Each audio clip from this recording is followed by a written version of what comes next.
Nutrientes.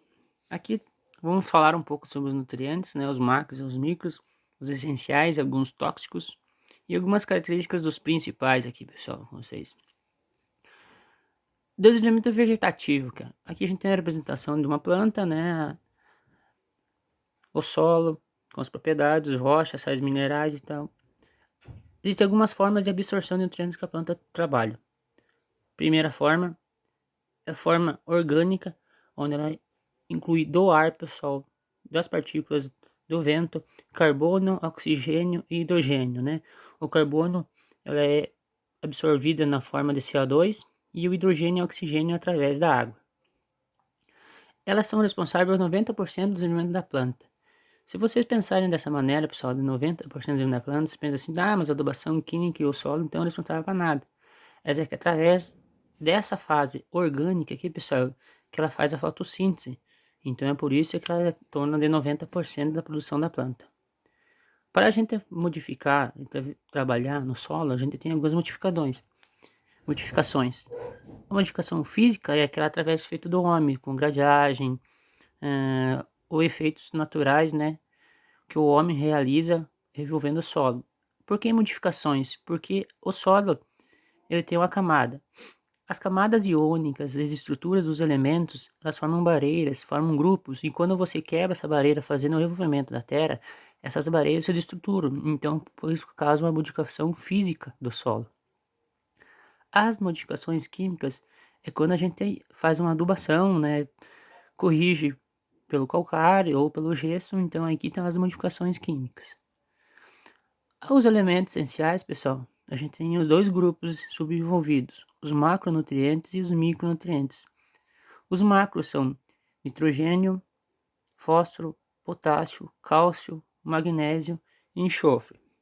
Os micronutrientes, ferro, molibdênio, manganês, cobre, boro, cloro, zinco e níquel. O níquel faz pouco tempo que foi incluído nos micronutrientes. E juntamente com esses macros e micronutrientes, juntamente com os elementos essenciais, também são incluídos o carbono, o hidrogênio e o oxigênio, tá?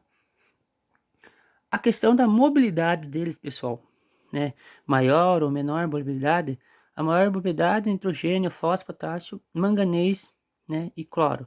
Esses são elementos móveis. Lá depois, ali para frente, eu vou explicar sobre a mobilidade. Essa questão dos poucos móveis e imóveis, pessoal, é muita mínima essa diferença, tá? Depende do tipo, da estrutura do solo, por exemplo, arenoso, argiloso, né? Pode mudar a mobilidade dele.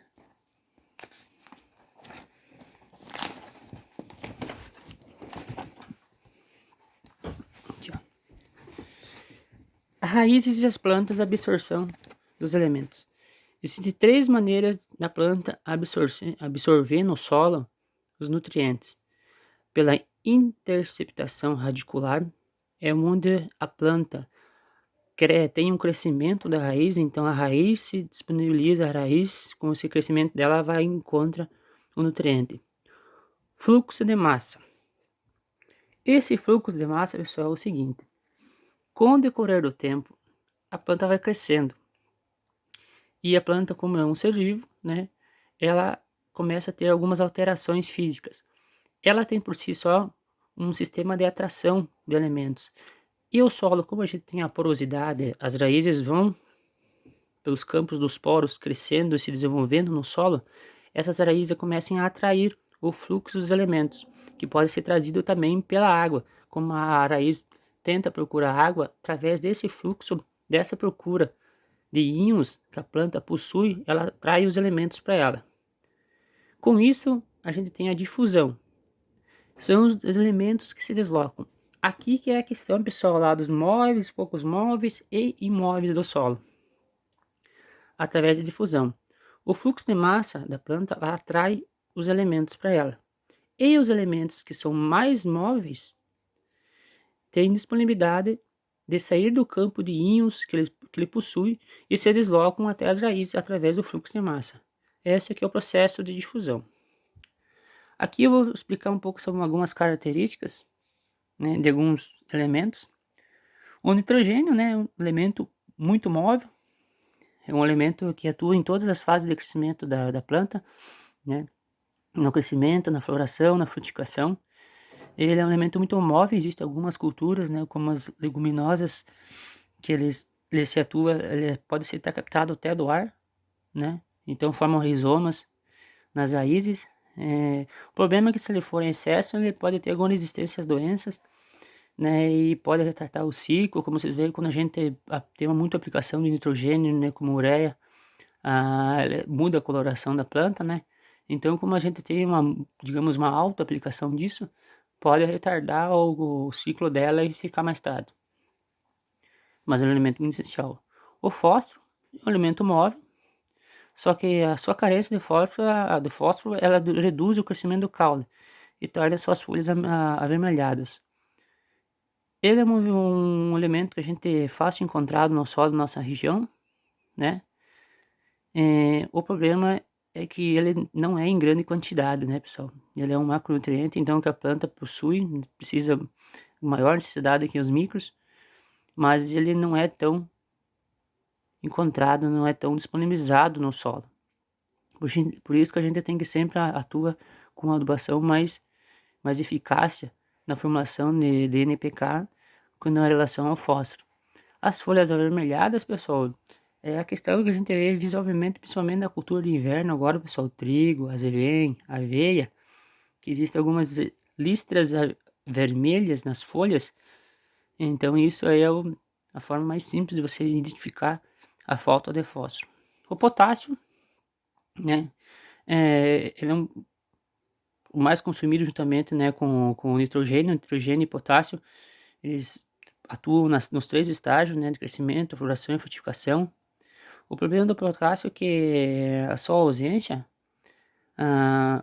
provoca o crescimento de clerose nas folhas. A clerose na folha, pessoal, ela é nada mais que um rompimento, as bolinhas mais esbranquiçadas, amareladas nas folhas, que ele determina, destrói o formato de clorose nas folhas, que é um pigmento que que absorve pela fotossíntese. E com o decorrer, ela começa a morrer as folhas. E com isso, a planta pode até morrer se tiver muita falta de potássio de uma fase em diante. As folhas podem ficar encurvadas, enroladas, e também pode ocorrer um encurtamento de entrenose. Interfeta diretamente com o crescimento, assim como ele atua nas 3 etapas, como o nitrogênio, ele fica com os internós mais curtos. O enxofre é pouco móvel, mas ele é um elemento muito importante, né? Porque ele serve para produzir proteínas associadas ao crescimento da planta e principalmente a clorose. Ele ajuda muito, pois tem algumas culturas que a gente aplica o enxofre foliarmente para ajudar tanto para ajudar para as pragas como para o seu efeito de produção.